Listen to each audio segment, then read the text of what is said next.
Welcome to The Explainer.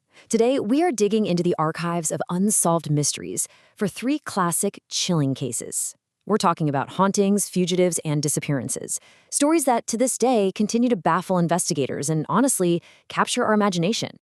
So let's kick things off with a question that sets the stage for our first story. I mean, just imagine this. You buy your dream house, it's in a perfect suburban neighborhood, everything seems great. Until you find out you're living on top of a secret, a morbid secret that refuses to stay buried. All right, let's jump right in. We're going to start with that suburban hunting, then we'll track a killer who's hiding in plain sight, and after that, we'll investigate the absolutely baffling disappearance of a college student.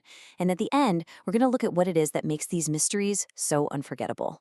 Okay, so our first case takes us to the Newport subdivision.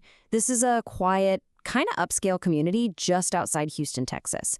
And for two families there, their perfect lives were about to turn into a complete and total nightmare. You know, for Sam and Judith Haney, this was it. This was the house they were going to stay in forever. But that all changed one day when an elderly man just knocked on their door. He'd seen that they were putting in a swimming pool, and he told them, "Hey, there's something you really need to know about your backyard." And things went from a really strange warning to a gruesome reality with, terrifying speed. The man actually marked two spots on the ground for them, and when the Haneys started to dig with a backhoe, they hit wood. So they switched to hand tools, and right there, they uncovered a decaying pine coffin and the unmistakable indentation of a human skeleton. You can just feel the horror in this quote from Judith Haney. It perfectly captures that shock and guilt they must have felt. They called the authorities, and inside that coffin, they found bone fragments and two wedding rings on what was left of a finger. The authorities then handed those rings to a horrified Judith.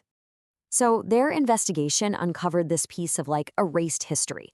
Their entire neighborhood, the whole thing, was built on top of the forgotten Black Hope Cemetery.